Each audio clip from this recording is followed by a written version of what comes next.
नमस्कार फिजियोज़ wallet MCQ classes में आपका स्वागत है। आज हम फिजियोज़ एमसीक्यू प्रैक्टिस सेट 20 करेंगे, जो कि आने वाले एग्ज़ाम के लिए काफ़ी इम्पोर्टेंट है। यदि आप किसी एग्ज़ाम की तैयारी कर रहे हो तो ये प्रैक्टिस सेट आपके लिए काफ़ी इम्पोर्टेंट है। इस प्रैक्टिस सेट में जो पूछे गए क्वेश्चंस हैं ऐसे ही आपके एग्ज़ाम में पूछे जाएंगे। सो क्वेश्चन नंबर 21 है, fat pad injuries around the heel are often associated with which condition. देखो, हमने इससे पहले वाली वीडियो में डिस्कस किया था fat pad syndrome, heel fat pad syndrome. So fat pad injuries कौन सी होती हैं? Around the fat pad injuries around the heel are often associated with which condition. तो आपको वो कंडीशन बतानी है जिससे फैट पैड इंजरीज हो जाती हैं।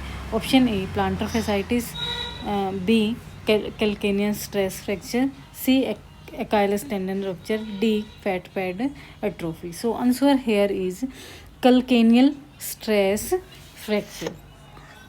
ठीक है, जो कैल्केनियल, जो हमारे एंकल जॉइंट पे, फुट में जो हमारे कैल्केनियल बोन होती है, उस पे जब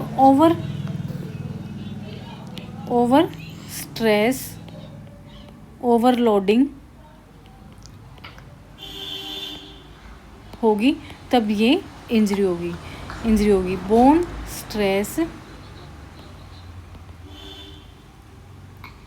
इंजरी मीन्स BSI। ठीक है, BSI।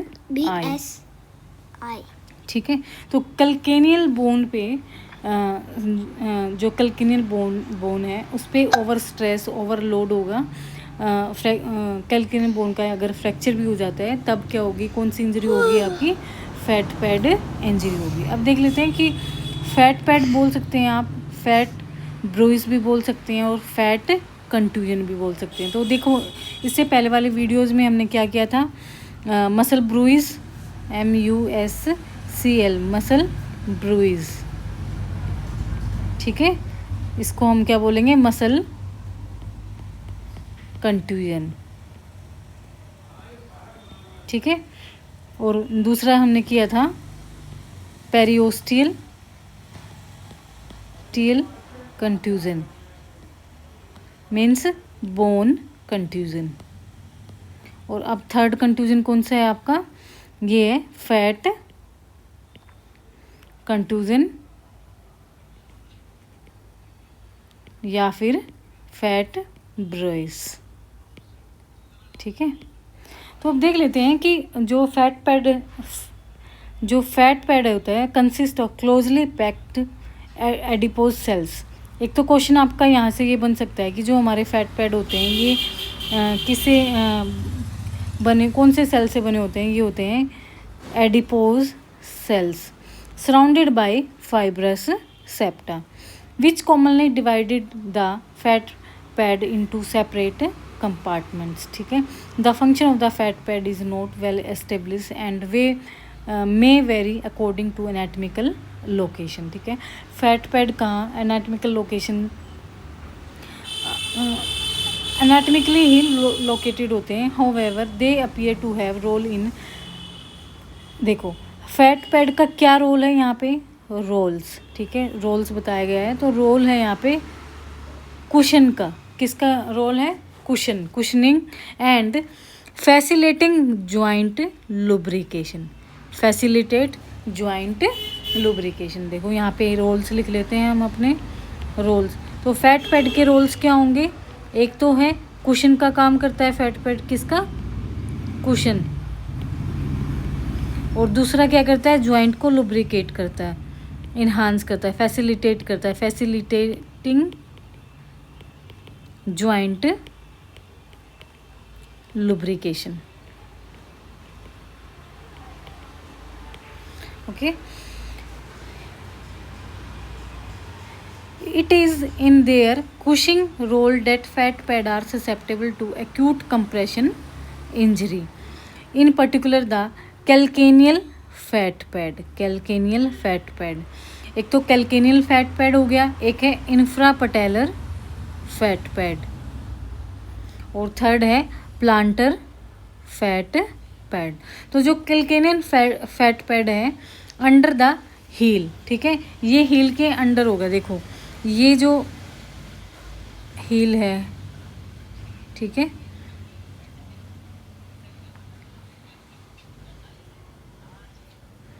ये यहाँ पे ये बोन है, ये जो नीचे है ये एरिया है calcaneal fat pad under the heel. And infra patellar fat pad locate कहाँ होगा, इन्फ्रा और पटेलर ये लोकेटेड होगा बिहाइंड द पटेलर टेंडन। जो पटेला है, पटेलर के टेंडन बिहाइंड, जहाँ पे पटेला की पटेला टेंडन अटैच होते हैं उसके पीछे ही बिहाइंड ये लोकेट करते हैं infra patellar. Can be acutely injured. The plantar fat pad can be injured during landing. जो प्लांटर फैट पैड होगा, प्लांटर मीन्स पाम एरिया, ठीक है, पाम एरिया।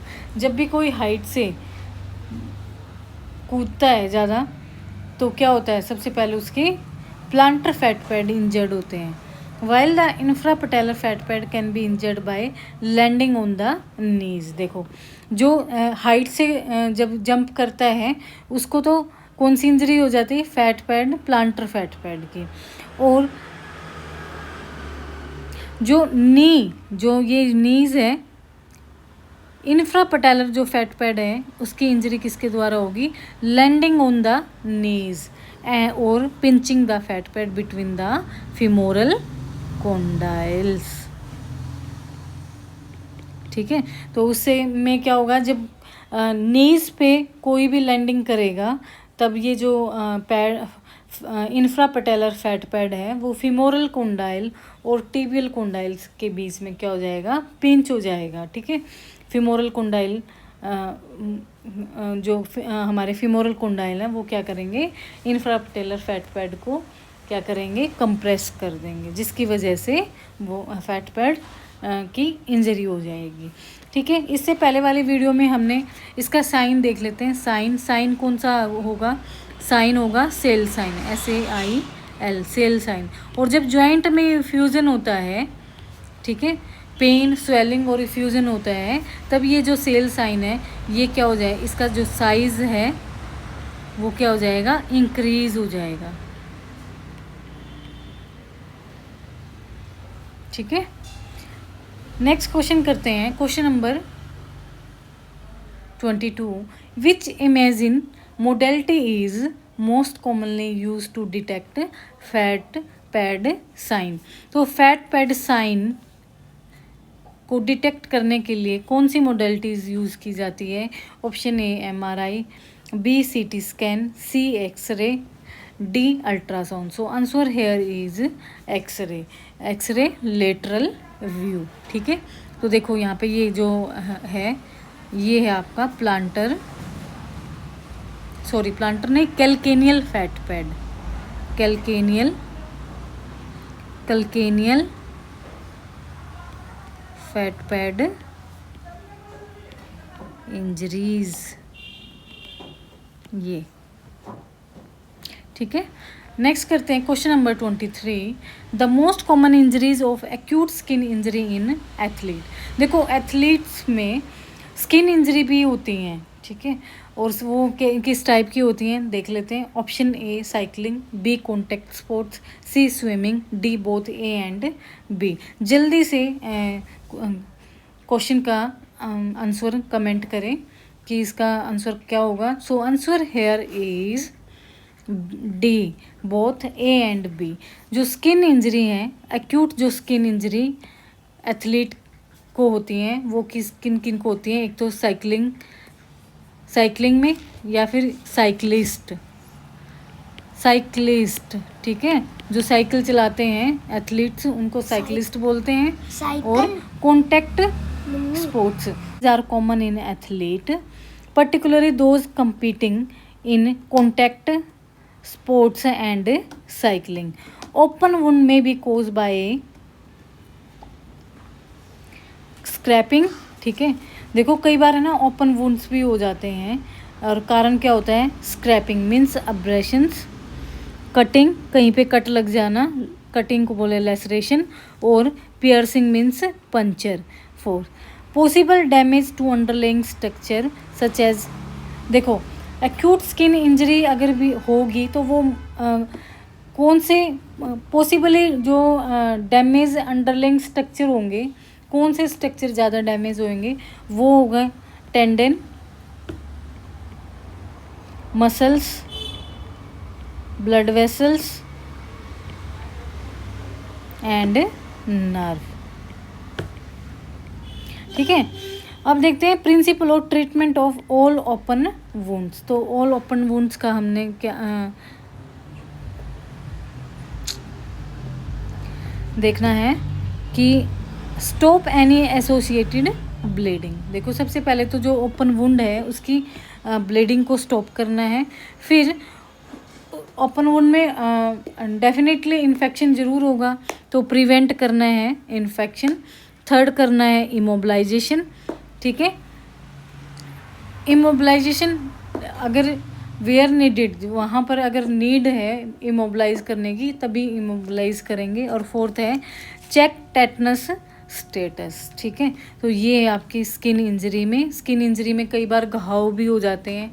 ठीक है, घाव ओपन वुंड्स हो जाते हैं, और ओपन वुंड्स का ट्रीटमेंट किस तरीके से देना है, इस तरीके से देना है। ठीक है, तो देखो कई बार आपने फिजियोथेरेपिस्ट, जो स्पोर्ट्स फिजियोथेरेपिस्ट होते हैं और जब ग्राउंड में होते हैं तो उनकी जो बैग होता है, ठीक है, मोडेलिटीज़ बैग होता है, उस बैग में क्या रखा होता है, बीटाडिन भी रखी होती है। ठीक है, क्या रखी होती है, बीटाडिन, कि किसी को कहीं पे कट लग जाता है या एब्रेशंस हो जाते हैं, लेसरेशन हो जाती है, तो वो क्या करते हैं, बीटाडिन यूज़ करते हैं, प्रिवेंट इन्फेक्शन। ठीक है, तो ब्लीडिंग को स्टॉप करने के लिए आप क्या अप्लाई करेंगे, stop any associated bleeding, bandage. क्या करेंगे, बैंडेज। एंड इंजर्ड पार्ट को क्या करेंगे, elevate. Wound open and clean, bring wound edge together using adhesive strips और sutures. A contaminated wound should not be closed. Prevent infection, infection को prevent कैसे करेंगे, remove all dirt and contamination by simple irrigation. Wash करेंगे, scrub with antiseptic solution as required as soon as possible. तो antiseptic solution कौन सा होगा आपका, Savlon हो गया, डेटोल हो गया।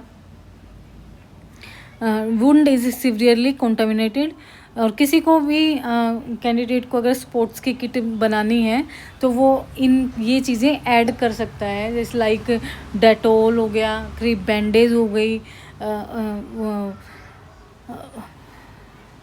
ठीक है, प्रेशर बैंडेज हो गई, और बीटाडीन हो गई है, ये भी अपने ही बैग में साथ में रख सकते हैं। और एंटीबायोटिक जो है वो आप दे सकते हैं मेट्रोनिडाजोल, जो कि इसके शॉर्ट नेम से आते हुए हैं Metrogyl, 400 mg orally there time से a day. Immobilisation, wound is over a constantly moving part. ठीक है, देखो जो वुंड होगा वो कहाँ पॉसिबली कहाँ पे हो सकता है, टेंडन पे हो सकता है। ठीक है, देखो टेंडन पे, मसल्स पे, ब्लड वेसल्स पे एंड नर्व पे। तो जो टेंडन होगा तो वो मूविंग पार्ट पे ही हुआ, क्योंकि मसल की कॉन्ट्रैक्शन होगी, रिलैक्सेशन होगी तो मूवमेंट होगी, मूवमेंट होगी तो क्या होगा, अगर वुंड ओपन वुंड ज़्यादा है तो इमोबिलाइज करेंगे, और कम है तो हम इमोबिलाइज करने की नीड नहीं रहेगी। So example, anterior aspect of the knee, certain lacerations such as pre-tibial laceration require particular care and strict immobilize to encourage healing. ठीक है, check tetanus status. All contaminated wounds, especially penetrating wounds, have the potential to become infected with Clostridium tetani. Tetanus immunization consists of a course of 3 injection over a 6th month. ठीक है, अब जो भी cyclist games और contact sports game के जो physiotherapist हैं या जाते हैं, तो वो अपने ये चीज़ें भी और ऐड कर सकते हैं। अगर आप टेटनस का इंजेक्शन, जैसे कि हम फिजियोथेरेपिस्ट नहीं दे सकते, बट उनको हम एडवाइस कर सकते हैं कि आपको 6 मंथ में कम से कम 3 इंजेक्शन टेटनस के लेने चाहिए। In the case of possible contaminated wound, a booster should be given if none has been administered within the previous 5 years.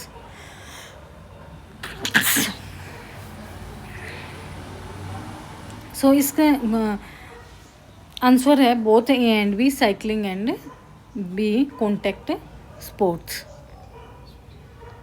Question number 24 है, which is the most common site of bone stress injury. ये जो bone stress injury है, इसका topic जो है वो काफ़ी लेंदी है और काफ़ी इंटरेस्टिंग भी है। इस टॉपिक का मैं अलग से ही आपको एक नोट्स तैयार करूँगी, ठीक है। उसमें सारे contributing factor, assessment, treatment, bone stress injury का, कि बोन स्ट्रेस इंजरी अगर होगी तो कौन सी बोन पे में सबसे ज़्यादा होंगी, ठीक है, और इसकी असेसमेंट अगर करेंगे तो कैसे करेंगे, वो सारे ही हम डिस्कस करेंगे। वो नोट्स बनाऊंगी मैं इसके, ठीक है, बाद में, तब करेंगे डिस्कस। तो विच is the most common site of bone stress injury. सबसे पहले देख लेते हैं कि बोन स्ट्रेस इंजरी क्या होती है। कि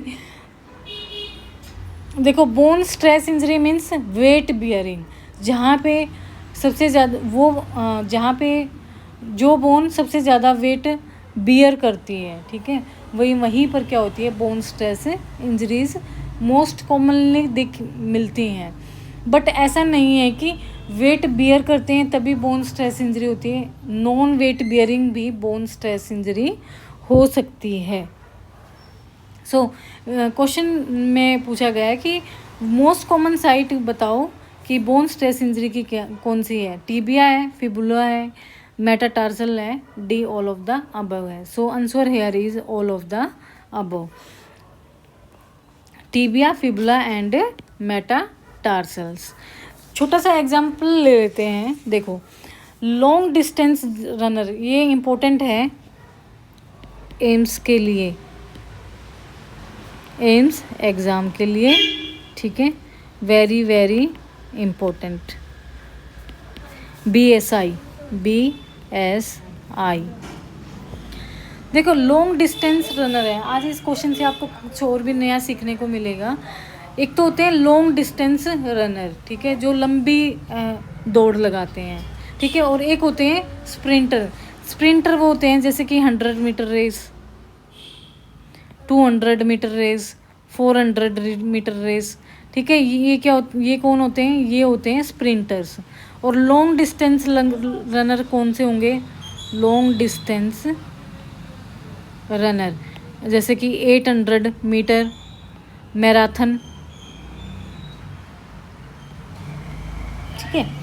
तो जो लॉन्ग डिस्टेंस रनर होंगे वो टिपिकली यूज़ करेंगे rear foot strike pattern, rear foot strike pattern. मुझसे सब ये कहते थे कि मैम क्लिनिकल भी आप डिस्कस किया करो। तो ये क्वेश्चंस हैं, ये क्लिनिकल आ सकते हैं, आपसे पूछ लिया जा सकता है कि जो लॉन्ग डिस्टेंस रनर होते हैं वो कौन सा पैटर्न यूज़ करते हैं, ठीक है। लॉन्ग डिस्टेंस रनर यूज़ करते हैं रियर फुट स्ट्राइक पैटर्न, ठीक है, to preferentially load long bones, ठीक है। Rear foot strike pattern to preferentially long जो बोन्स होती हैं उन पे वो लोड सबसे ज़्यादा डालते हैं। वो कौन सी बोन है, वो है tibia, fibula and femur. But जो स्प्रिंटर होते हैं वो यूज़ करते हैं 4 foot strike. 4 foot strike means जो टोज़ हैं, हमारा हिंड 4 फुट है, आगे वाला जो फुट है उसको यूज़ करते हैं। लॉन्ग डिस्टेंस रनर पीछे वाले फुट को यूज़ करते हैं, रियर फुट, और स्प्रिंटर जो यूज़ करते हैं वो यूज़ करते हैं 4 फुट मीन्स आगे वाला, ठीक है। Pattern to introduce relatively greater loads to the bones of the feet. Sprinter जो लोड को कैरी करते हैं वो करते हैं फीट से, और लॉन्ग डिस्टेंस रनर करते हैं लॉन्ग बोन्स पे, टिबिया, फिबुला एंड फीमर। ठीक है। As a result of the differential bone loading, distance runner are at a greater risk of developing long BSI। ठीक है। जो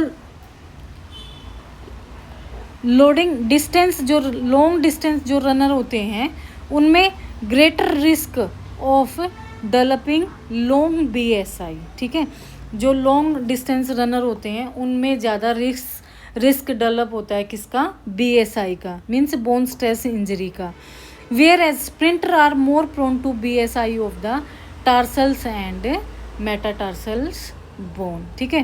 तो देखो लॉन्ग डिस्टेंस ऑटोमेटिकली ही जो खिलाड़ी जिस पैटर्न को यूज़ करेगा उसी ही बोन की क्या होगी? इंजरी होगी।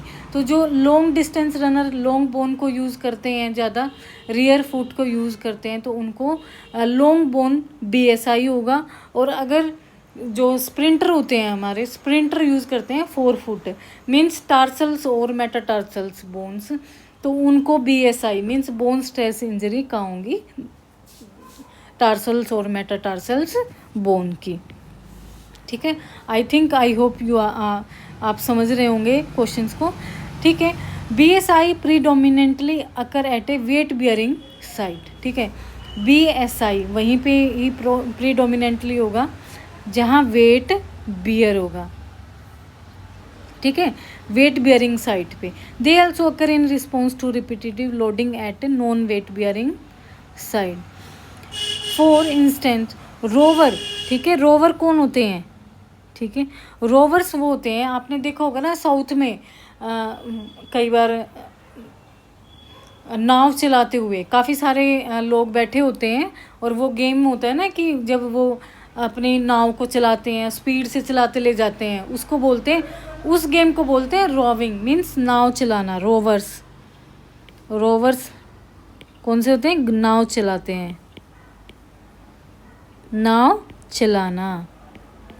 तो जो रोविंग करते हैं, ठीक है, उनका बोन स्ट्रेस कहाँ आएगा? उनका आएगा रिब्स पर। रिब्स पर कैसे आएगा? क्योंकि वो जो हैंड है, हैंड से जो उनकी शोल्डर रोटेशन होती है, तो उनकी जो चेस्ट है वो फॉरवर्ड सबसे ज़्यादा रहती है।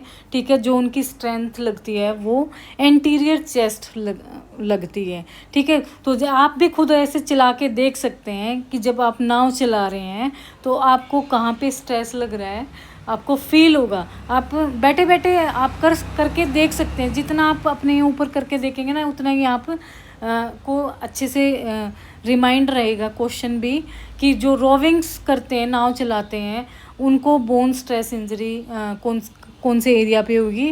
वो होगी रिब्स एरिया पे। ठीक है। So rower repeatedly load their rib cage. ठीक है। Rib cage during the dry phase of the rowing stroke. ठीक है। And consequently are at risk of generating BSI in their ribs. Throwing athlete. ठीक है। Thrower कौन होते हैं? जो थ्रो करते हैं। ठीक है। थ्रोइंग जो एथलीट्स होते हैं उनका जो बोन स्ट्रेस इंजरी होगी वो कहाँ होगी? थ्रो में कहाँ होती है? शोल्डर में कौन सी बोन है? ह्यूमरस, क्योंकि दोनों ही बोन ज्वाइंट बनाती हैं शोल्डर का। तो जो ह्यूमरस है, ह्यूमरस की डायफिसिस जो पार्ट है वहाँ पे बोन स्ट्रेस इंजरी हो सकती है, means growth plate fracture.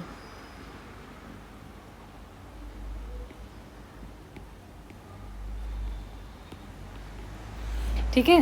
Humoral diaphysis. तो आपको यही लर्न रखना है कि लॉन्ग डिस्टेंस रनर, स्प्रिंटर और रोवर्स और थ्रोइंग। तो थ्रोइंग में कहाँ पे बोन स्ट्रेस फील करोगे? ह्यूमरल डायफिसिस पे। रोवर्स कहाँ पे बोन स्ट्रेस फील करेगा? रिब केज पे। और long distance runner hind foot पे, लॉन्ग बोन्स पे, टिबिया, फिबुला एंड फीमर। ठीक है। और स्प्रिंटर कहाँ बोन स्ट्रेस फील करेंगे? टार्सल एंड मेटाटार्सल बोन पे। सो BSI repeatedly expose their humerus to significant load during throwing motion, as BSIS can occur at both weight bearing and not very weight bearing sites. They can occur in virtually any bone. देखो bone stress injury जो होती है वो किसी भी bone पे हो सकती है, बट जो वेट बेयरिंग जो बोन्स होती हैं वहाँ पे मोस्ट कॉमनली साइट्स होती हैं बोन स्ट्रेस इंजरी की। ठीक है, इस टॉपिक को हम एक अलग से ही एक चार्ट बना के पूरा कवर करेंगे। ठीक है, और भी बड़ा अच्छा इम्पोर्टेंट ही आपको क्वेश्चंस मिलेंगे यहाँ से, और एग्ज़ाम में ऐसे ही क्वेश्चंस पूछे जाते हैं जो नए नए क्वेश्चंस आते हैं, और कहीं बाहर से क्वेश्चन नहीं आते, ऐसे ही क्वेश्चंस आते हैं। अब देख लेते हैं, देखो टाइप्स ऑफ पॉपुलेशन, वो बोन कौन सी है, जो टीबिया बोन, रनर्स और मिलिट्री रिक्रूट्स। ठीक है, जो आर्मी पर्सन्स होते हैं। Metatarsal bone BS dancers, runners. ठीक है, तो ये आ सकता है क्वेश्चन, डांसर और रनर्स को बोन स्ट्रेस इंजरी कौन सी बोन की हो सकती है, वो हो सकती है metatarsal. Long distance runner, femur. Track athlete, fibula. Sprinter और जंपर, नेविकुलर बोन। इम्पोर्टेंट है ये आपके लिए, इम्पोर्टेंट, ये भी है important.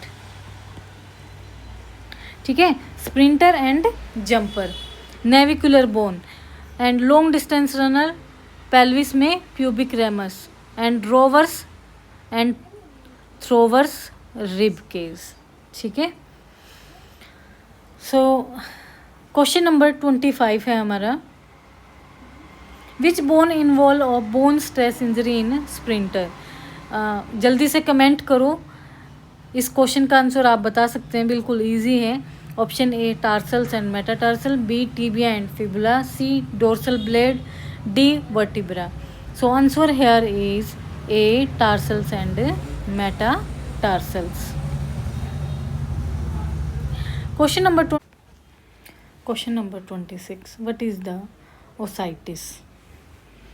Option A impaction trauma, B primary inflammation of bone, C abnormal histology appearance of periostea collagen, D both A and B. So answer here is D, impaction trauma and primary inflammation of bone is known as ositis. ठीक है, तो जो ये ओसाइटिस जो condition है, itis means inflammation. ठीक है, या फिर कोई इम्पैक्ट ट्रूमा हो, ठीक है, जिस उसकी वजह से इन्फ्लामेशन हो जाए बोन में, या फिर कोई भी नॉर्मली बोन की ही इन्फ्लामेशन होने लग जाए।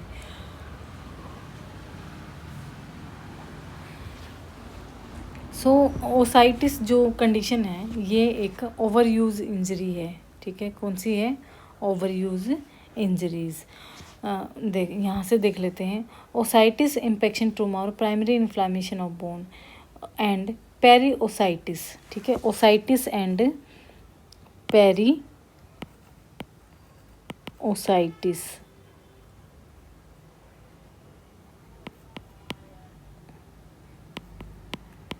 ठीक है, इसमें क्या होगा, एबनॉर्मल अपीयरेंस, अब abnormal histological means cell appearance. ठीक है, एबनॉर्मल हो जाएंगे, histological appearance of periosteal collagen. ठीक है, पेरियोस्टियल मीन्स बोन कोलेजन या फिर बोन सेल्स जो होंगे वो क्या हो जाएंगे, वो कैसे दिखाई देंगे, वे अबनॉर्मल दिखाई देंगे, उसको बोलेंगे हम periostitis condition.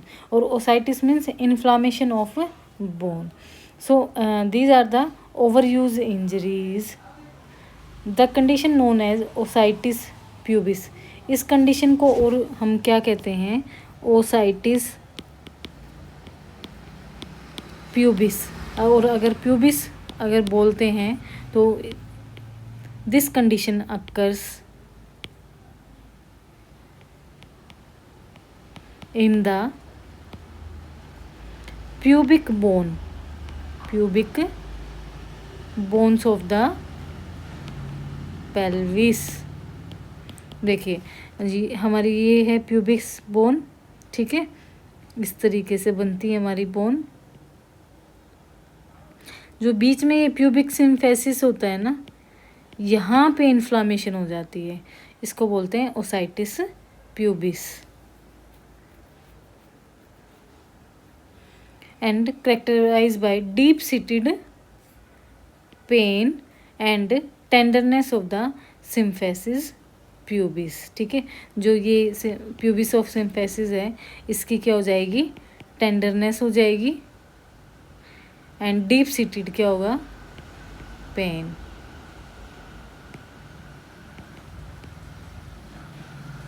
with generalized increase uptake on the radioisotopic bone। Next है हमारा question number 27, what is periostitis. ठीक है, A abnormal histological appearance of periosteal collagen, B this condition known as shin splints, C tenderness along the medial border of the tibia, and D all of the above. So answer here is all of the above. देखो periostitis क्या होता है, अभी हमने इससे पहले वाले question में ही किया था कि abnormal histological means cell appearance, bone cell appearance of periosteal collagen. जो बोन के सेल्स हैं, जो कोलेजन है, बोन कोलेजन है, उसके वो क्या हो जाएगा, अबनॉर्मल दिखाई देने लग जाएगा, उस कंडीशन को बोलेंगे पेरियोसाइटिस। इस कंडीशन को, ये भी इम्पोर्टेंट है, एग्ज़ाम में आ सकता है कि शिन स्प्लिंट और कौन सी कंडीशन को बोलते हैं, since also known as पेरियोसाइटिस।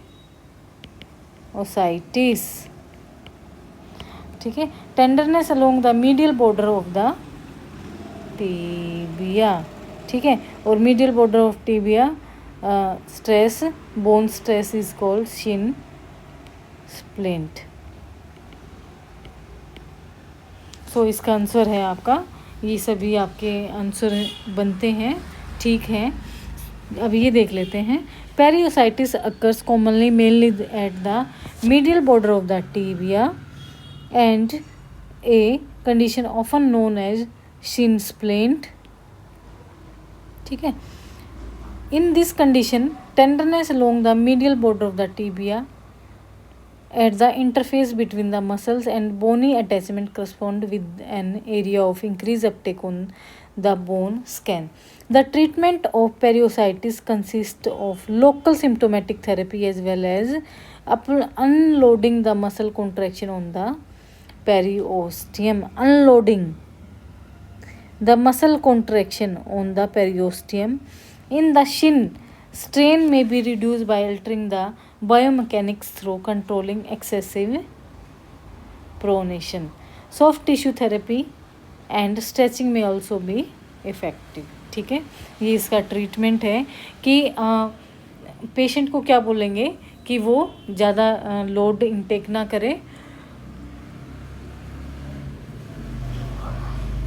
Control करे कौन सी मोशन, एक्सेसिव प्रोनेशन, फुट की प्रोनेशन को कंट्रोल करे, और सॉफ्ट टिश्यू थेरेपी ले, और साथ में स्ट्रेचिंग भी करे। नेक्स्ट है क्वेश्चन हमारा 28, व्हाट इज फेसाइटिस। क्या बोलेंगे, फेसाइटिस। ए बोन इंजरी में occur at the attachment of the strong large tendon to the growth areas. B Osgood shelter disease at the attachment of the patellar tendon to the tibial tuberosity. C. Severe disease at the attachment of the Achilles tendon to the calcaneus। ठीक है, fasciitis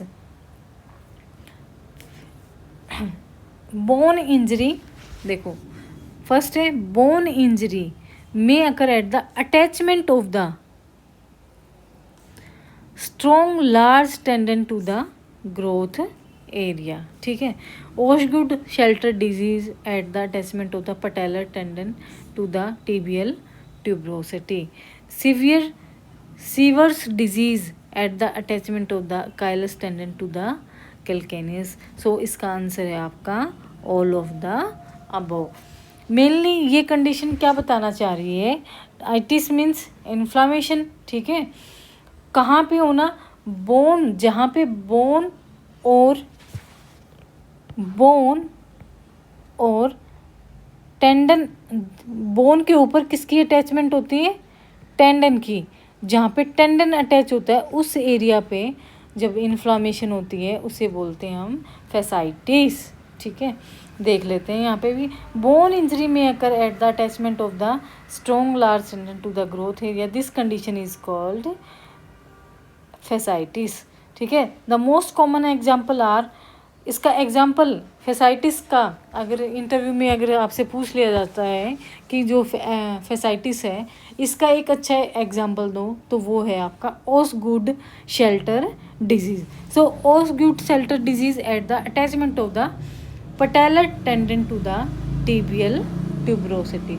जो patellar tendon है उसका tendon कहाँ पे attach होगा, tibia bone की tibial tuberosity पे। उस ट्यूब्रोसिटी जो वो टिबियल ट्यूब्रोसिटी होती है, टिबियल ट्यूब्रोसिटी पे जो पटेलर टेंडन की अटैचमेंट होती है वहाँ पे क्या होएगी, इन्फ्लामेशन होएगी, वो होगी आपकी ओशगुड शेल्टर डिजीज़। और ये काफ़ी बार एग्ज़ाम में, आपके एम्स एग्ज़ाम में या अदर एग्ज़ाम में ये कंडीशन आ चुकी है।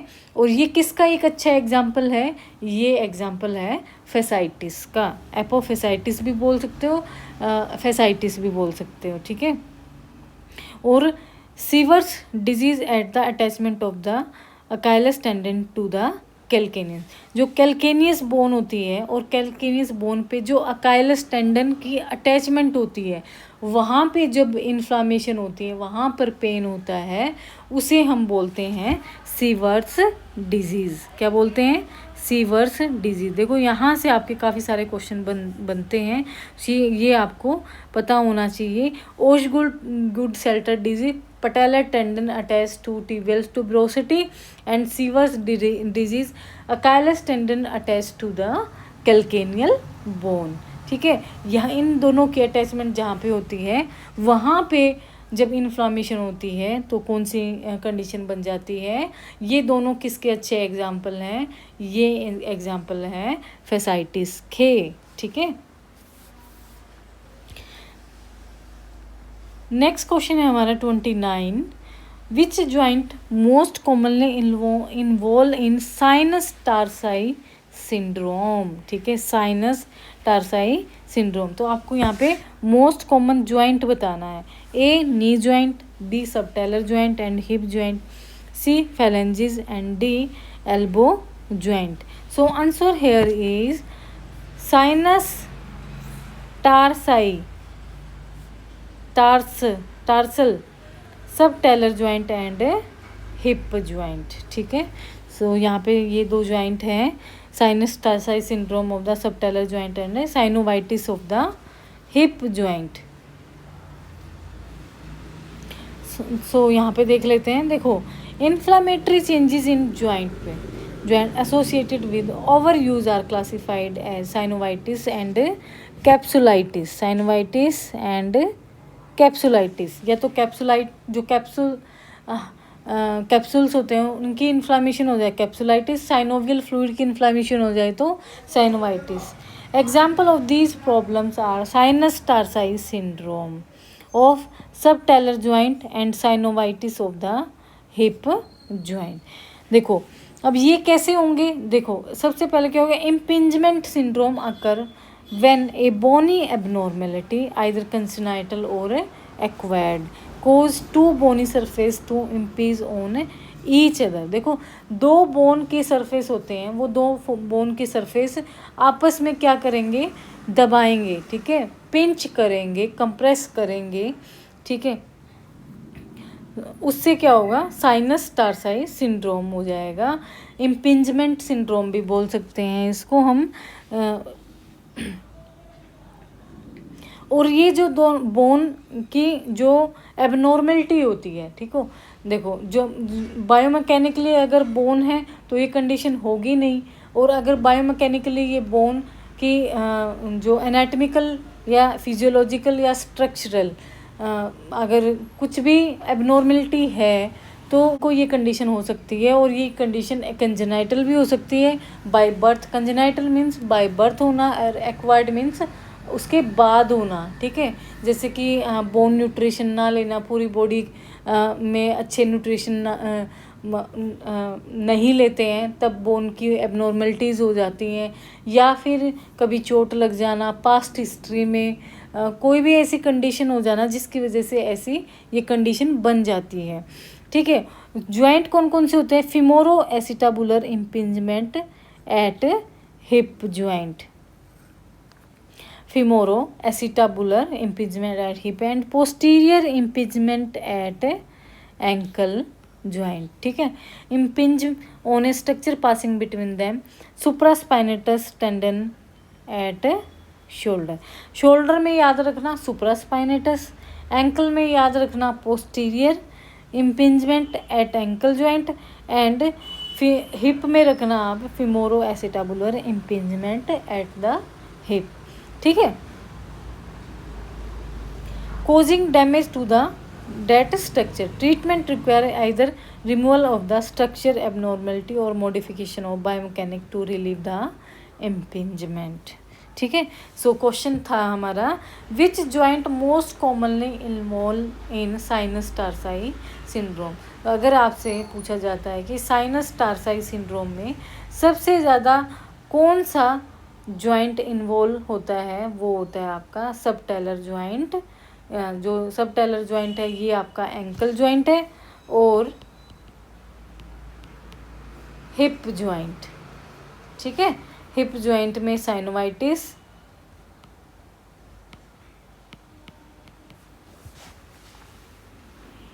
क्वेश्चन नंबर 30 है हमारा, चलते हैं question. Which joint involve articular cartilage, pathology can arise in younger athlete people, ठीक है। Articular cartilage pathology can arise in younger athlete में आर्टिकुलर कार्टिलेज पैथोलॉजी कौन से ज्वाइंट में इन्वॉल्व होती है सबसे ज़्यादा? A knee joint, B hip joint, C patella joint, D ankle joint. So answer here is patella joint, ठीक है, पटेला ज्वाइंट। और पटेलर पे कौन सी होगी? पटेलो फिमोरल सिंड्रोम। देखो पटेलो फिमोरल सिंड्रोम में क्या होगा कि जो एथलीट का जो लेग होता है वो कैसे जाएगा, इस तरीके से नॉक नीस बनने लग जाएगा, नॉक नी। और नॉक नी कब बनेगा? जब देखो जब हम इसकी असेसमेंट करते हैं पेशेंट की, पूरा प्रॉपर नॉक नी नहीं बनेगा, बट ये वेट बियरिंग में इस तरीके से पैर जाएगा। असेसमेंट करेंगे जब आप स्टेपर लेंगे, स्टेपर, ठीक है, स्टेपर पे आप 1 लेग स्टैंड करवाएंगे, 1 लेग स्टैंड्स ऑन स्टेपर, तब क्या होगा, जो एथलीट का जो लेग है वो इस तरीके से पूरा अगर नी जॉइंट पे पूरा स्टेबल नहीं होगा अच्छे से, वो क्या करेगा, नॉक नी की तरह बेंड होने लग जाएगा, ठीक है, थोड़ा सा बेंट हो जाएगा ऐसे अंदर की ओर, ठीक है। यही क्या है, ये है आपका पटेलोफिमोरल सिंड्रोम, ठीक है। और इस पटेलोफिमोरल सिंड्रोम में के ट्रीटमेंट में हम क्या एडवाइस करेंगे, वो करेंगे हम वीएमओ एक्सरसाइज। और वीएमओ एक्सरसाइज की फुल फॉर्म है आपकी वास्टस मीडियलिस ऑब्लिक। और वास्टस मीडियस ऑब्लिक की एक्सरसाइज आपकी कौन कौन सी होगी? स्क्वाट्स होंगे,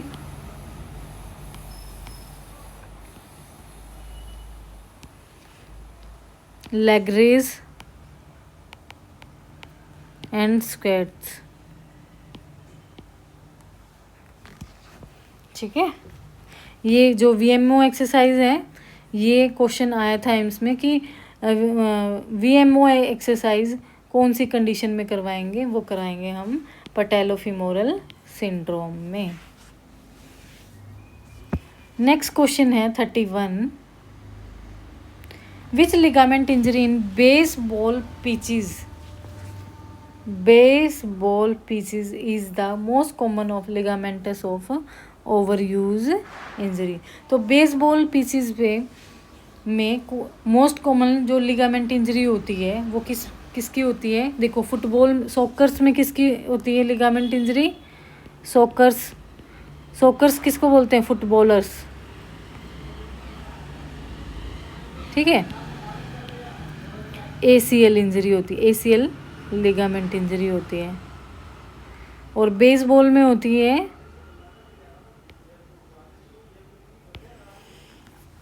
A lateral ulnar collateral ligament, B medial ulnar collateral ligament of elbow, C spring ligament, D ligamentum फ्लेवम।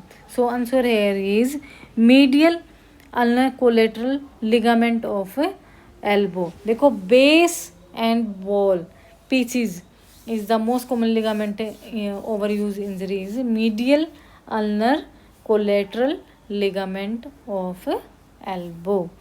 Next question है हमारा 32, which type of symptomatic of myofascial trigger point.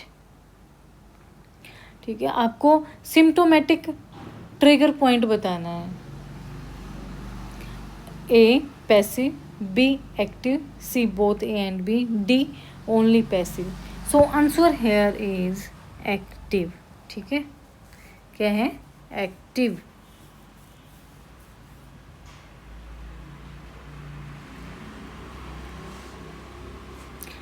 अब ये देखते हैं कि जो मायोफेशियल ट्रिगर पॉइंट है ये discovered by,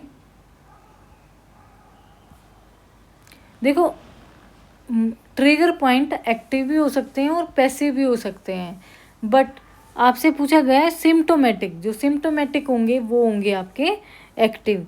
only active trigger point being symptomatic. ठीक है, only active trigger point being symptomatic. Trigger point discovered by, जो myofascial trigger point theory was pioneered by Travel and Simmons। 30 साल पहले ये theory दी गई थी, 30 years ago। ठीक है, सो सिम्टोमेटिक जो होंगे वो सिर्फ एक्टिव ट्रिगर पॉइंट्स होंगे। Symptomatic only active trigger point being symptomatic. जो active trigger point are thought to be tender to palpation, generate a local twitch response on a stimulation. ठीक है, generate a local twitch response on a stimulation. Pathology क्या होगी? Excessive release of acetylcholine from dysfunctional neuromuscular and plates causing taut bend and muscle ischemia। देखो जहाँ पे भी जिस muscle में भी ट्रिगर पॉइंट होगा वहाँ पे तो एक तो मसल क्या होगी? इस्चीमिया। इस्चीमिया मीन्स मसल के अंदर जो ब्लड सप्लाई होती है वो डैमेज हो जाएगी, और जब वो डैमेज हो जाएगी तो वो जो मसल है वो किसका रूप ले लेगी? किस में कन्वर्ट हो जाएगी? वो एक टाइट बैंड में कन्वर्ट हो जाएगी। और टाइट बैंड में कन्वर्ट कैसे होगी? जब किसी भी मसल में उसकी ब्लड सप्लाई बंद हो जाती है, मीन्स उसकी कंडक्टिविटी बंद हो जाती है, तो वो क्या हो जाएगी? मसल ऑटोमेटिक अपने आप टाइट हो जाएगी, और टाइट होगी तो वो एक बैंड बन जाएगा जिसको हम बोलेंगे टोट बैंड। ठीक है, अब यहाँ से देख लेते हैं, पढ़ लेते हैं हम। First, localise area of deep muscle tenderness और हाइपर इरिटेबिलिटी। ठीक है, देखो जिसको पॉइंट पे ट्रिगर पॉइंट होता है काफ़ी हाइपर इरिटेबिलिटी होती है, डीप मसल टेंडरनेस बनता है, refer to as a trigger point palpable taut band. ठीक है, इनटॉलरेंस टू स्ट्रेच वो स्ट्रेच को टॉलरेट नहीं कर पाएगा, as well as autonomic symptoms such as vasoconstriction और डायलेशन। ठीक है, डीप एक्किंग पेन होगा, एक्सेसिव क्या होगा, एसिटाइल कोलिन रिलीज होगा, डिसफंक्शनल हो जाएंगे न्यूरोमस्कुलर एंड प्लेट्स कॉजिंग, जिसके कारण क्या बनेगा, टोट बैंड बनेगा। ठीक है, जब सेंसरी और मोटर दो वर्क ही नहीं करेगा तो मसल क्या हो जाएगी, टाइट हो जाएगी। And subsequent muscle ischaemia, the muscle ischaemia was thought to precipitate an energy crisis in the muscle. जब सप्लाई बंद हो जाएगी तो मसल को क्या, एनर्जी ही नहीं मिलेगी। Causing the release of pro inflammatory molecule there activating nociceptive neurons. Nociceptive neurons जब एक्टिवेट होते हैं तो उस एरिया में क्या हो जाता है, पेन आने लग जाता है। और पेन का फाइबर कौन सा होता है हमारा, पेन का फाइबर होता है, देखो पेन को कौन से रिसेप्टर स्टिमुलेट करते हैं, नोसिसेप्टर, नोसिसेप्टर्स रिसेप्टर्स। ठीक है, और कौन से फाइबर स्टिमुलेट होते हैं, सी फाइबर्स।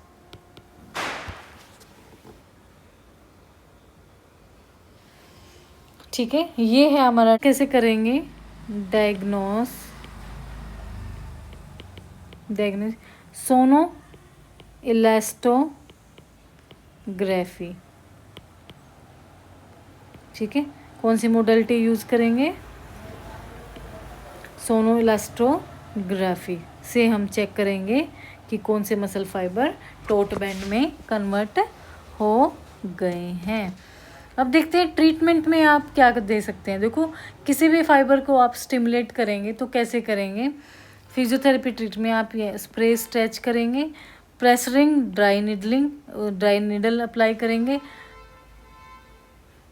ड्राई निडलिंग और वेट मेलिंग नहीं है, ये वेट निडलिंग है। क्या है, निडलिंग, ये लिखी हुई है। And PNF proprioceptive neuromuscular facilitation and tape apply करेंगे। सो क्वेश्चन नंबर 33 है हमारा, नेक्स्ट चलते हैं। How many days to resolution of symptoms of DOMS. तो डोम्स की सबसे पहले हम डेफिनेशन देख लेते हैं। Delayed onset muscle soreness, important topic है और ये एग्ज़ाम में आपको कहीं ना कहीं क्वेश्चन देखने को मिल सकता है। तो इसमें ये बताया गया है कि डोम्स को आप डोम्स कितने दिनों में रिजोल्व हो जाते हैं। Option A 7 days, B 10 days, C 15 days, D 5 days।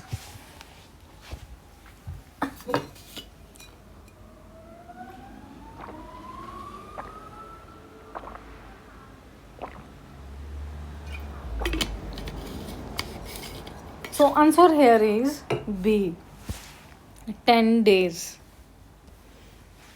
देखो सबसे पहले तो जो डिले ऑनसेट मसल सोरनेस है, ये क्या होते हैं, जैसे ही एथलीट या नॉर्मल पर्सन भी एक्सरसाइज शुरू करता है तो विद इन 48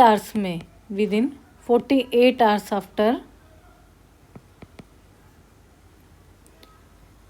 फील्स डोम्स। ठीक है, एक्सरसाइज के 48 घंटे के बाद डोम्स फील होने लग जाते हैं। फिजियोलॉजिकली ऐसा क्या होता है मसल्स के अंदर जिसके कारण इतना मतलब काफ़ी पेन होता है। तो हमारी बॉडी का जो लैक्टिक एसिड होता है, लैक्टिक एसिड वो क्या हो जाता है, मसल्स के अंदर डिपॉजिट होने लग जाता है, जिसकी वजह से हमें मसल में मसल स्पाजम हो जाता है। क्या होते हैं, मसल स्पाजम। ठीक है, और 10 दिन में ये रिमूव हो जाते हैं। ये याद रखना कि कितने घंटे बाद, 48 आवर्स आफ्टर डोम्स फील्स। ठीक है, और रिजोल्व कितने दिन बाद होंगे, 10 days में. So DOMS are often associated with elevated level of creatine kinase in the blood. DOMS can be associated with muscle strength deficit. Physiotherapy treatment में आपके डोम्स में आप क्या दे सकते हैं? Massage, cryotherapy, stretching and activity recovery with iontophoresis भी. Iontophoresis और एंटोफोरेसिस एंटोफोरेसिस और फोनोफोरोसिस, ये दोनों ही टॉपिक इम्पोर्टेंट है. यहाँ से क्वेश्चन बार बार पूछे जाते हैं. और विटामिन सी एंड ई की टैबलेट्स ले सकते हो, प्रोटीन सप्लीमेंट. ठीक है, नेक्स्ट करते हैं question number 34. What is the tendinopathy? ठीक है, tendinopathy, tendon pathology also known as tendinosus.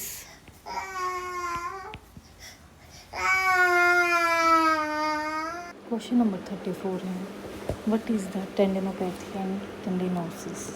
ठीक है, tendinopathy is also known as tendinosis. So option A, partial and complete tear of tendon. B, most common Achilles and patellar tendon. C, tendon rubs over a bony prominence. D, all of the above. देखो, tendon partial भी tier हो सकता है और complete tear भी हो सकता है. सो ये ऑप्शन करेक्ट है. सेकंड है आपका बी, मोस्ट कॉमन अकाइलस और पटेलर टेंडन. जो मोस्ट कॉमन टेंडन टीयर होते हैं तो ये दो ही होते हैं, एक तो अकाइलस टेंडन और पटेलर टेंडन. और अगर शोल्डर में पूछा जाता है तो सुप्रास्पाइनेटस टेंडन. ठीक है, थर्ड है, ये भी आपका करेक्ट है, टेंडन रब ओवर ए बोनी प्रोमिनेंस. तो जो टेंडन है वो रब कर सकता है बोनी प्रोमिनेंस पे. इसको बोलते हैं हम इसमें 3 टाइप की स्टेजेस होते हैं. ठीक है, ये थर्ड टाइप का stage degenerative tendinopathy. Degenerative tendinopathy. ठीक है, देखो अब हम इसकी स्टेजेस करेंगे. इससे पहले मैं आपको आंसर बता देती हूँ. इसका आंसर है all of the above. Stages हैं टेंडिनोपैथी की थ्री स्टेजेस. फर्स्ट स्टेज है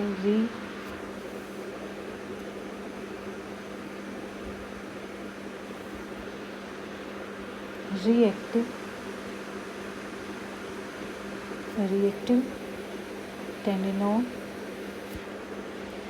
tendinosus.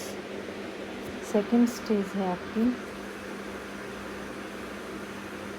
Disappear tendon dish repair. और थर्ड है डीजेनरेटिव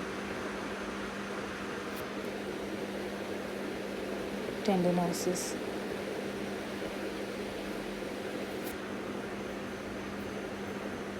सो फर्स्ट स्टेज में क्या होगा? Reactive tendinosus, non inflammatory response of tendon cells and matrix protein.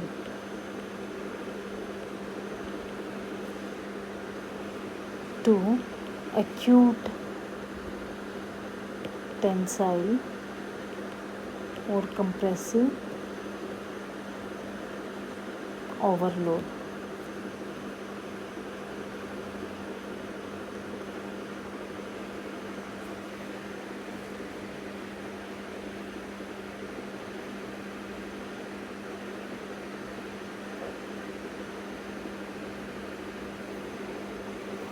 ठीक है। टेंडन डिस रिपेयर में क्या होगा, जो मैट्रिक्स होगा, ठीक है, प्रोटीन मैट्रिक्स और प्रोटीओग्लाइकन्स जो मॉलिक्यूल होंगे वो क्या होंगे, वो रिड्यूस हो जाएंगे, जिसकी वजह से टेंडन को रिपेयर होने में काफ़ी समय लगेगा और टेंडन रिपेयर हो भी और मे भी वो अटैच हो और ना भी।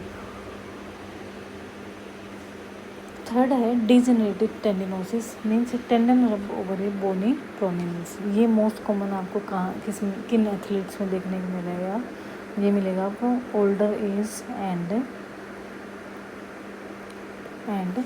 यंगर एथलीट में, ठीक है। और मिडिल एज में जो मिडिल एज के एथलीट हैं उनमें ये तब दिखाई देगा जब वो ओवरलोड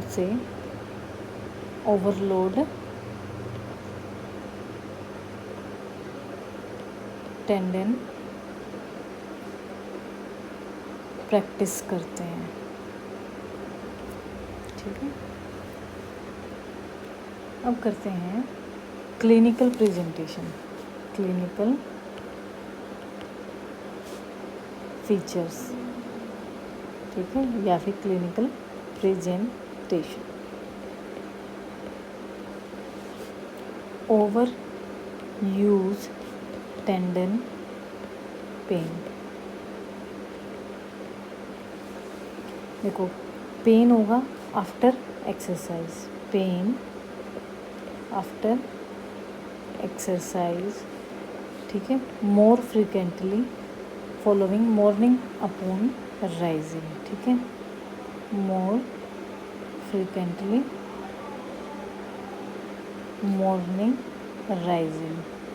अब देखो आप भी जब प्रैक्टिस करते हैं तो क्या करते हैं, वैसे तो आपको पेन नहीं होगा, पर एकदम सुबह जब उठेंगे और स्टेप लेंगे तभी आपको हील पेन आने लग जाए। अकाइलस टेंडन में मोर कॉमन पेन आ जाता है, ठीक है।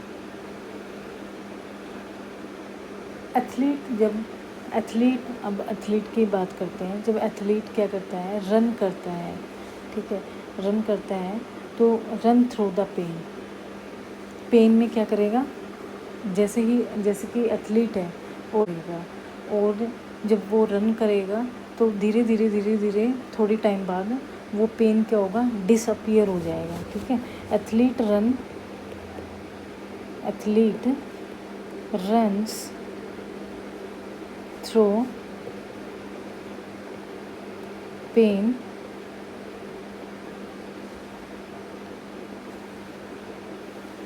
the pain disappears,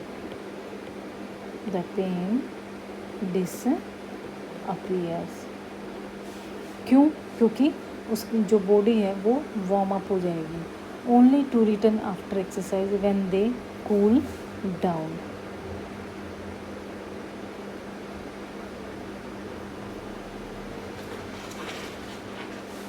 ठीक है। अब करते हैं इसकी एग्जामिनेशन में क्या करेंगे आप, लोकल टेंडरनेस चेक करेंगे एंड थिकनिंग, और कैसे चेक करेंगे, स्वेलिंग एंड साउंड, कौन सी साउंड, क्रेपिटस साउंड,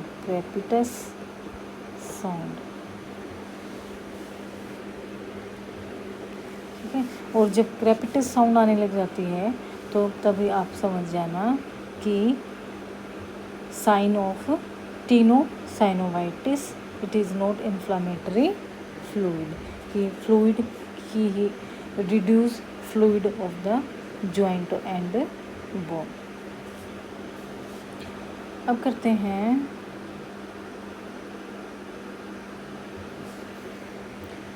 अब देखो जो टेंडिनोपैथी है, टेंडिनोसिस है, इसको अदर टर्म में क्या बोला जाता है, अदर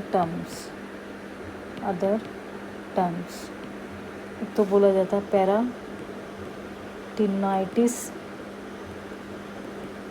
पैराटिनाइटिस, अकाइलिस टेंडिनोपैथी, अकाइलिस टेंडिनोपैथी। थर्ड इसको बोलते हैं पार्शियल टियर, और फोर्थ है टेंडनाइटिस। देखो जो पेराटिनाइटिस है ये क्या है, single layer of areolar tissue covering होती है, टेंडन के ऊपर सिंगल लेयर की कवरिंग होती है, ठीक है। और वेजिनाइटिस में डबल लेयर टेंडन शीथ होती है, डबल लेयर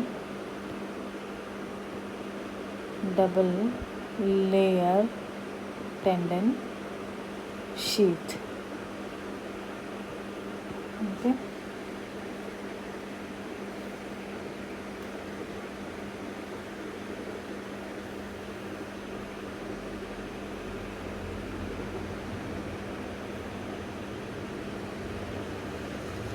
देखो अब जब पार्शियल टियर होता है तो पार्शियल टियर को हम क्या करते हैं, पार्शियल टियर को हम जो पार्शियल टियर होता है टेंडन, वो should be reserved for a macroscopically evident subcutaneous partial tear of a tendon.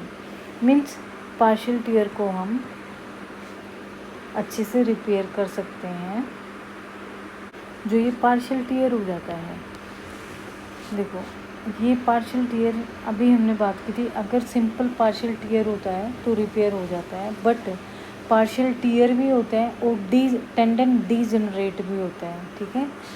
Partial tear with tendon degenerate तब क्या होते हैं, तब चांस होते हैं बिल्कुल पुअर प्रोग्नोसिस के, पुअर प्रोग्नोसिस। अब हम बात करते हैं इसके स्टेजेस ऑफ रिहेबिलिटेशन की। देखो सबसे पहले तो हम ये देखते हैं कि जो कोई भी टेंडन होता है, कोई भी टेंडिनोपैथी हो, कोई भी किसी भी मसल के टेंडन की टेंडिनोपैथी होती है, तो वहाँ पे जो सबसे स्टेज ऑफ रिहेबिलिटेशन होता है और जो बेस्ट एक्सरसाइज होती है स्टेज फर्स्ट की, वो होती है आपकी आइसोमेट्रिक एक्सरसाइज, ठीक है। तो जो आइसोमेट्रिक एक्सरसाइज है वो एक great way to relieve tendon pain. एक आइसोमेट्रिक एक्सरसाइज ही एक ऐसी एक्सरसाइज है जो टेंडन के पेन को रिलीव करती है। Pain relief in 7 to 10 days in a reactive और डिजेनरेटिव टेंडन में, ठीक है, but can take up to 6 to 8 weeks in purely isometric. तो यहाँ से आपका क्वेश्चन भी बन सकता है कि जो टेंडिनोपैथी होती है, किसी भी टेंडन में टेंडन रिपेयर करते हैं, तो आइसोमेट्रिक एक्सरसाइज कितने दिन में पेन रिलीफ करता है, वो है 7 to 10 days इन रिएक्टिव और डिजेनरेटिव टेंडन। और कितने वीक्स तक हम आइसोमेट्रिक एक्सरसाइज करवाते रहेंगे, तो वो करवाएंगे हम 6 to 8 weeks in purely isometry, have been shown to immediately relieve patellar tendon pain more than isotonic exercise, ठीक है। सो आइसोटोनिक एक्सरसाइज से ज़्यादा जो रिलीव देती है वो एक्सरसाइज कौन सी है, वो देती है आइसोमेट्रिक एक्सरसाइज, ठीक है। Relief was sustain for 45 minutes। Isometric exercise normalise cortical inhibition. तो जो हम देखो, हम हमेशा क्वाड्रिसेप्स एक्सरसाइज कराते हैं, जब किसी को नी पेन होता है तो हम आइसोमेट्रिक एक्सरसाइज बताने लग जाते हैं। बट अगर आपसे कोई ये पूछे कि ये आइसोमेट्रिक एक्सरसाइज क्यों कराई जाती हैं, ठीक है, तो आइसोमेट्रिक एक्सरसाइज इसलिए कराई जाती हैं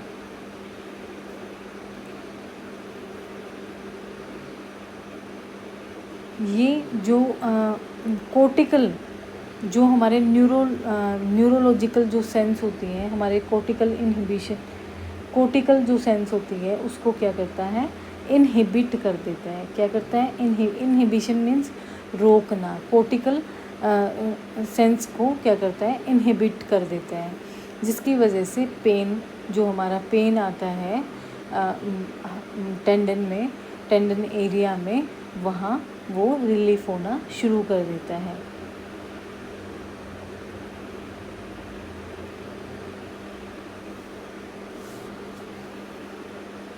ठीक है, अब करते हैं, ये थी हमारी आइसोमेट्रिक जो एक्सरसाइज है, ये हमारी ट्रीटमेंट की स्टेज 1 है, स्टेज 1। अब करते हैं स्टेज 2। तो स्टेज 2 में हम करेंगे आइसोटोनिक एक्सरसाइज। तो आइसोटोनिक एक्सरसाइज में हम क्या करेंगे, दूसरा कलर ले लेते हैं।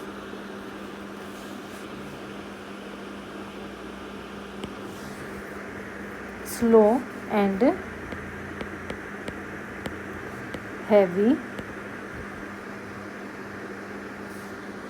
concentric and eccentric exercise।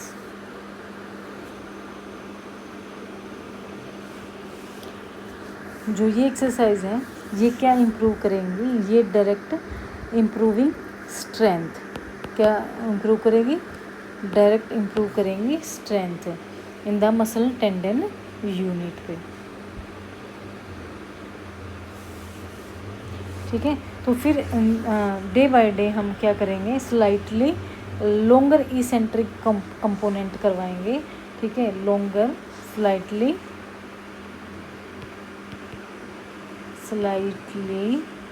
Longer eccentric component. और इस स्लाइटली लॉन्गर इसेंट्रिक कंपोनेंट में कराएंगे हम एग्जांपल 3 सेकंड कंसेंट्रिक और 4 सेकंड इसेंट्रिक।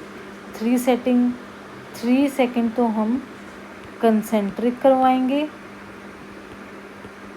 और 4 सेकंड हम इसेंट्रिक करवाएंगे।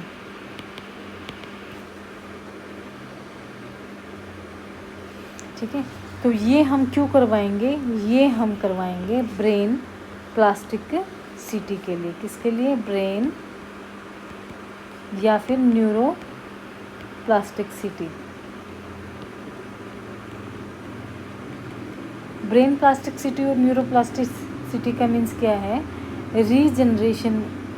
Regenerate of brain nerve cells. ठीक है, रीजनरेशन करवाना, regenerate of brain nerve cell is not means, इसको ये भी बोल सकते हो रीजनरेट कर, ये सिंपल आप समझने के लिए कि रीजनरेट ऑफ ब्रेन सेल्स, या फिर रीवायरिंग, जो वायर टूट चुके हैं, ठीक है, उनको क्या करते हैं, रिपेयर कर देते हैं, रीजनरेट कर देते हैं। तो रीवायरिंग ऑफ न्यूरॉन्स सेल्स, उसको बोलेंगे हम ब्रेन या फिर नर्व प्लास्टिसिटी। फिर उसके बाद हम कराएंगे काइनेटिक चेन। क्या कराएंगे, काइनेटिक चेन। अब देखो, जब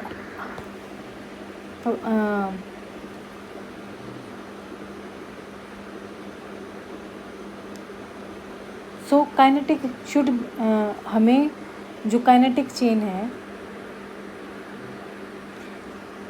वो एवरी मसल में प्रेजेंट होती है। Kinetic chain present in every muscles that has functional deficit, most likely the anti gravity muscles. अब सबसे पहले तो एंटी ग्रेविटी मसल कौन कौन सी होती हैं हमारी, जल्दी से कमेंट करो। एंटी ग्रेविटी मसल, जल्दी कमेंट आना चाहिए। तो हमारी जो एंटी ग्रेविटी मसल है गैस्ट्रोनीमियस,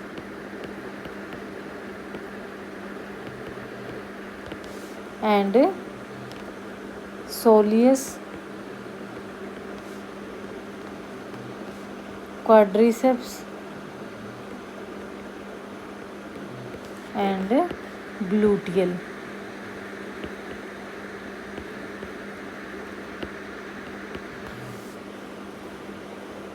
ठीक है, सो ये जो एंटी ग्रेविटी जो मसल्स हैं, ग्लूटियल मसल, गैस्ट्रोनोमियस, सोलियस, क्वाड्रिसेप्स, ये कब होंगे एंटी ग्रेविटी मसल? जब हैमस्ट्रिंग टेंडिनोपैथी होगी, हैमस्ट्रिंग टेंडिनोपैथी। जब देखो किसी एथलीट को हैमस्ट्रिंग मसल की टेंडिनोपैथी है तो वहाँ पे एंटी ग्रेविटी मसल्स कौन सी होगी? क्वाड्रिसेप्स होगी, गैस्ट्रोनोमियस और सोलियस होगी, ग्लूटियल मसल होगी और क्वाड्रिसेप्स होगी।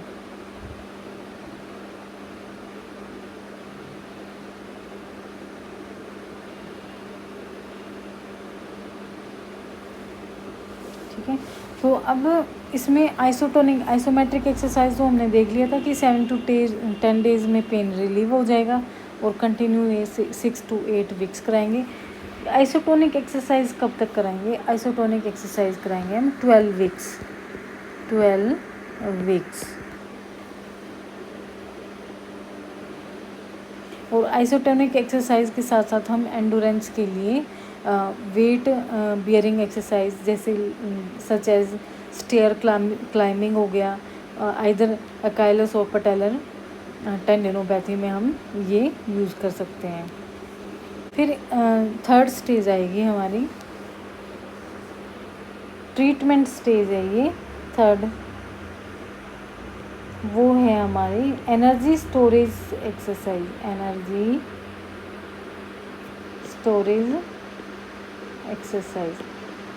तो देखो विच जंक्शन अकर्स एथनोपैथी इंजरी। ठीक है, ये नए नए क्वेश्चन बन जाएंगे, एग्ज़ाम में बन सकते हैं।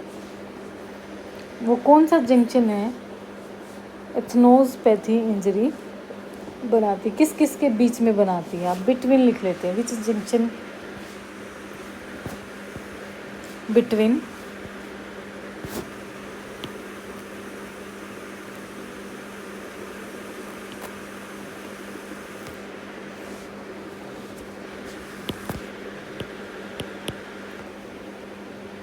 ए bone tendon junction, B ligament junction, C articular cartilage junction, D none of the above. So answer here is bone and tendon junction. Bone और टेंडन के बीच में जो जंक्शन बनता है वहाँ की इंजरी को हम बोलेंगे एथनोपैथीज। ठीक है, enthesopathy occur at the bone tendon junction. सबसे पहले तो आपको यही पता होना चाहिए, अगर आपको एथनोपैथी इंजरी का इतना सा भी पता होगा तो आपका एग्ज़ाम में क्वेश्चन बिल्कुल ठीक होगा कि बोन और टेंडन जंक्शन पे ये पैथीज होती है, such as Achilles tendon insertion on to the calcaneus. जैसे कि अकाइलस टेंडन होता है और वो अटैच होता है किसके, कौन सी बोन पे? कैलकेनियस बोन पे। ठीक है, तो वहाँ की पे ये पैथीज हो जाती है।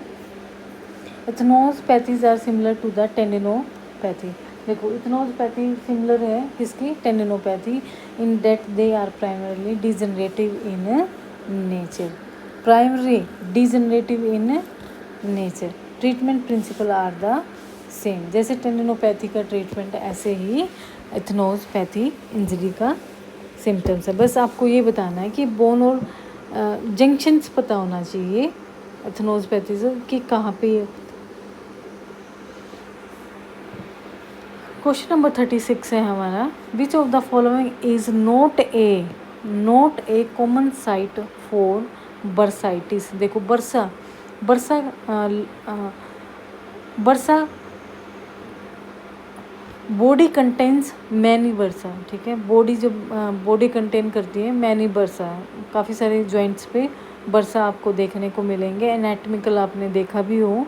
ठीक है, तो जो बरसात होते हैं वो सिचुएटेड यूजली बिटवीन, देखो ये तो एक तो ये पता होना चाहिए जो बरसा होते हैं, ये क्वेश्चन बन सकता है, आपसे पूछ लिया जाएगा कि बरसा कहाँ कहाँ प्रेजेंट होते हैं। बोन, सरफेस और ओवरलेइंग टेंडन, बोन और सरफेस के बीच में, बोन और टेंडन के बिटवीन, बीच में सिचुएटेड लाई करेंगे, ठीक है।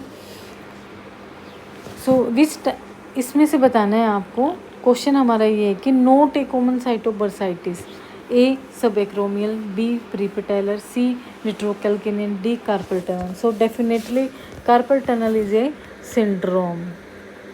Carpal tunnel is a syndrome, and carpal tunnel syndrome compression of median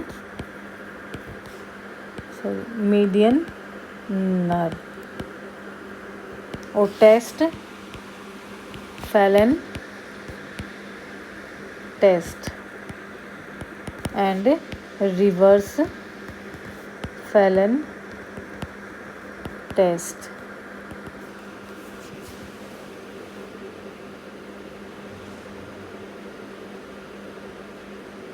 ठीक है। और डिफॉर्मिटी कौन क्या बन सकती है? डिफॉर्मिटी बनेगी यहाँ पर आपकी एपथम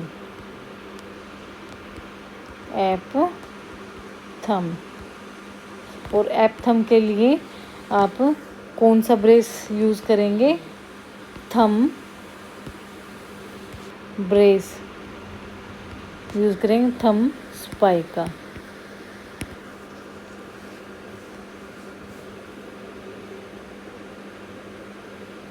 एंड मीडियन जो नर्व है supply 3 fingers,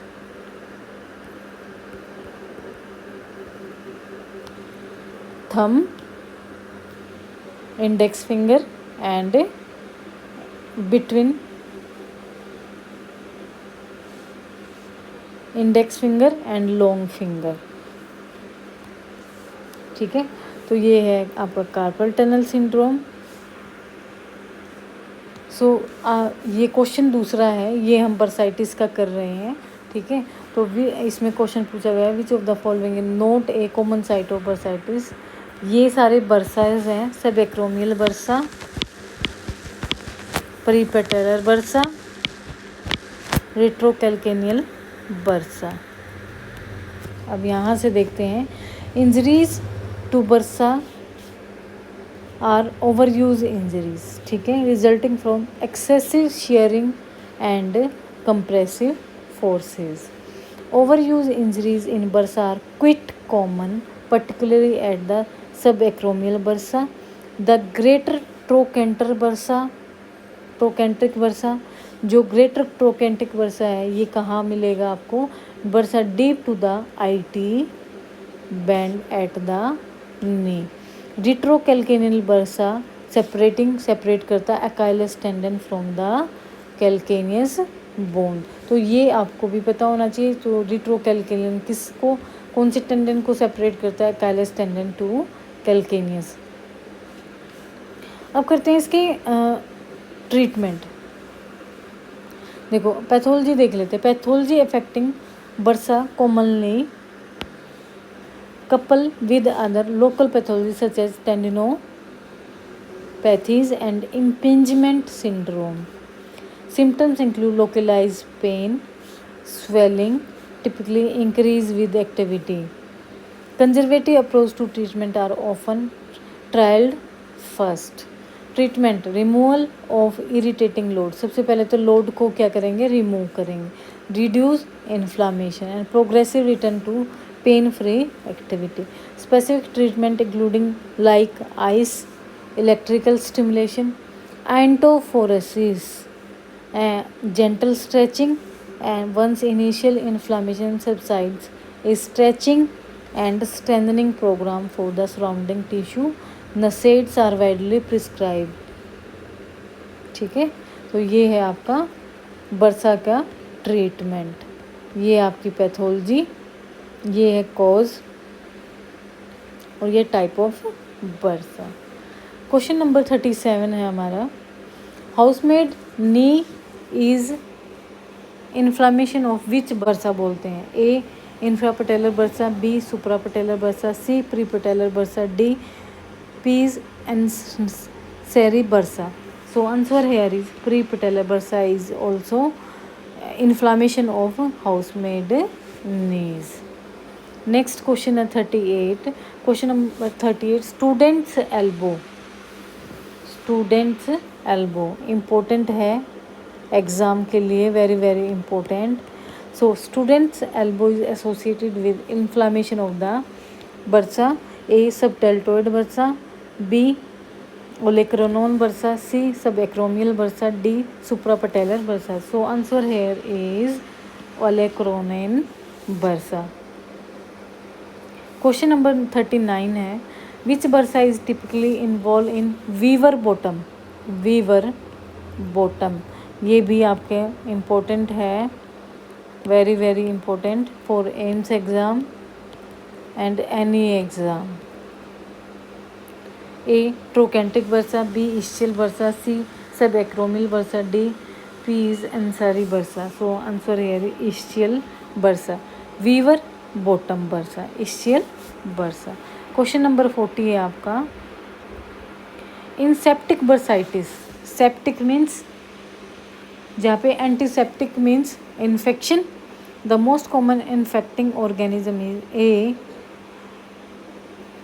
इश्चिया coli, B. Mycobacterium tuberculosis. देखो इश्चिया कोलाई से क्या होगा, diarrhoea, dysentery, dysentery means diarrhoea E coli से, ठीक है. और डायरिया जब होगा तो हम क्या पेशेंट को क्या बोलते हैं. B, option B Mycobacterium tuberculosis. जो माइकोबैक्टीरियम ट्यूबरक्लोसिस है ये है TB causative agent, TB causative agent, ठीक है. और इसमें जो पॉजिटिव एजेंट है टीबी में कौन सा ट्यूमर बनता है, पेनकोट ट्यूमर, पेनकोट ट्यूमर, ठीक है. पेनकोट ट्यूमर बोलते हैं जो कि upper lobe of the lungs में बनता है.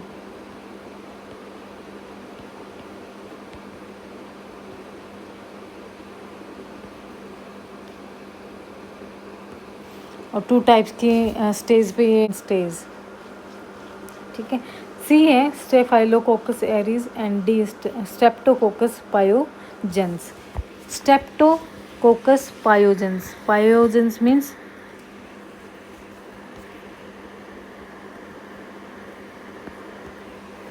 पस सेल्स, ठीक है. ओस्टियोमेलाइटिस, ओस्टियोमेलाइटिस